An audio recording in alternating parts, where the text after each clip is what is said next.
Mohammad Rassoulov, ici avec sa fille qui est exilée à Paris et qui était venue recevoir à sa place l'Ours d'Or à Berlin. Fille unique, elle s'appelle Baran, la fille de Mohammad Rassoulov.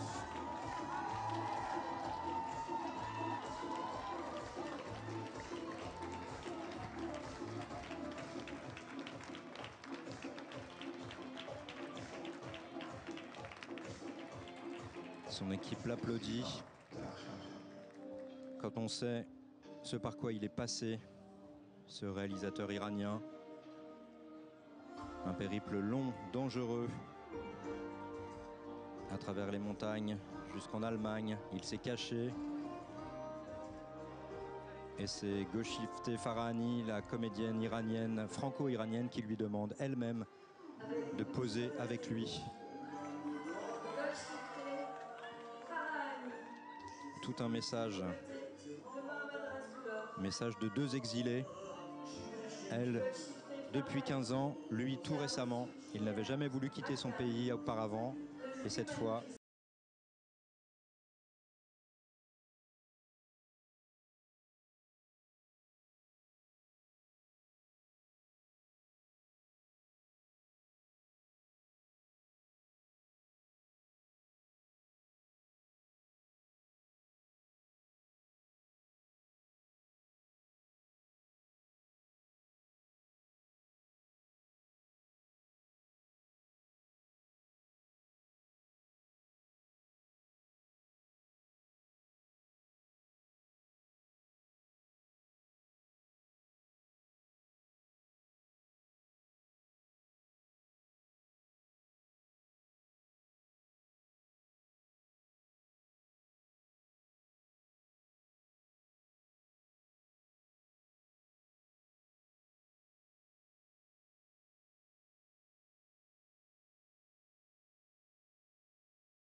la liberté d'expression doit être défendue haut et fort. Voilà ce qu'il a dit, Mohammad Rassoulov, dans un communiqué au monde entier.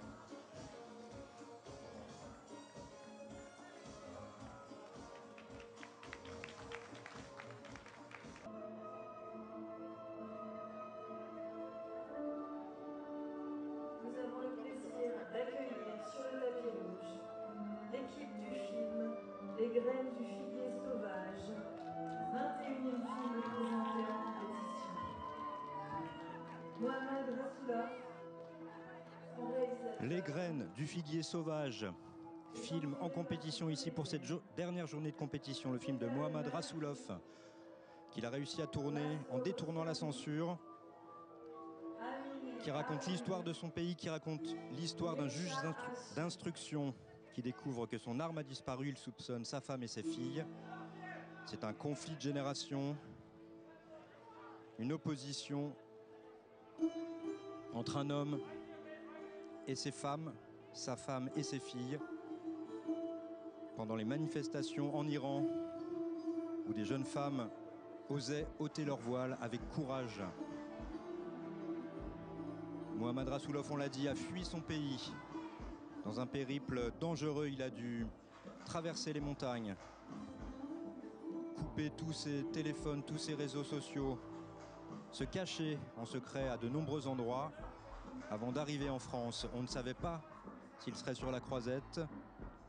C'est un grand moment de le voir ici pour pouvoir présenter son film « Les graines du figuier sauvage ». Très beau titre pour un beau film. Ce figuier sauvage a la particularité en fait d'avoir des graines qui sont contenues dans des déjections d'oiseaux qui chutent sur d'autres arbres. Elles germent dans les interstices des branches et des racines. Des nouvelles branches surgissent et enlacent le tronc de l'arbre jusqu'à l'étrangler. Le figuier sauvage se dresse enfin, libéré de son socle. Très belle image poétique et politique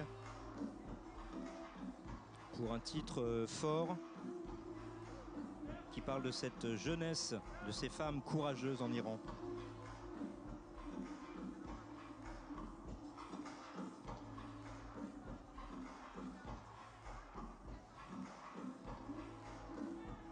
Mohammad Rasoulov, cinéaste engagé qui a déjà eu de nombreux prix ici à Cannes, mais aussi l'Ours d'Or à Berlin. Il était retenu dans son pays par les autorités.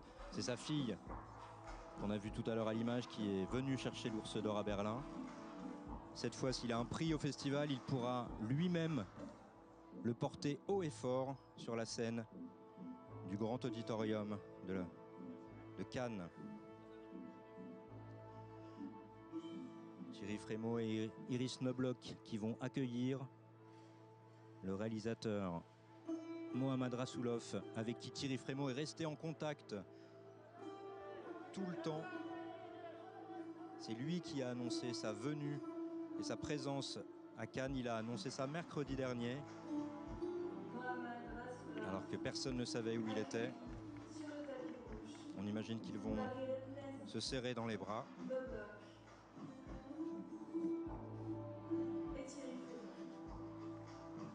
C'est très beau, j'en ai la larme à l'œil, désolé.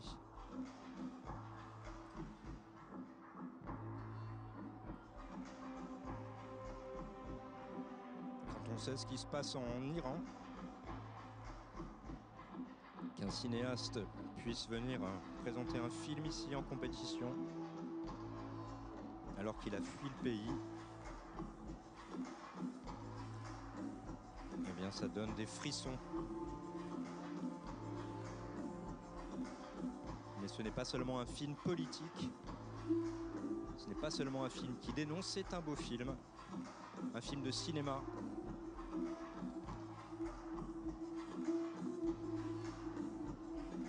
Mohammad Rasoulov, avec certains membres de son équipe, tous ne sont pas là.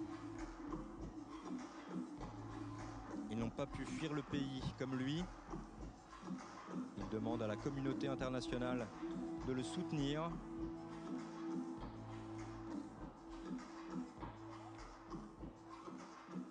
Les graines du figuier sauvage en compétition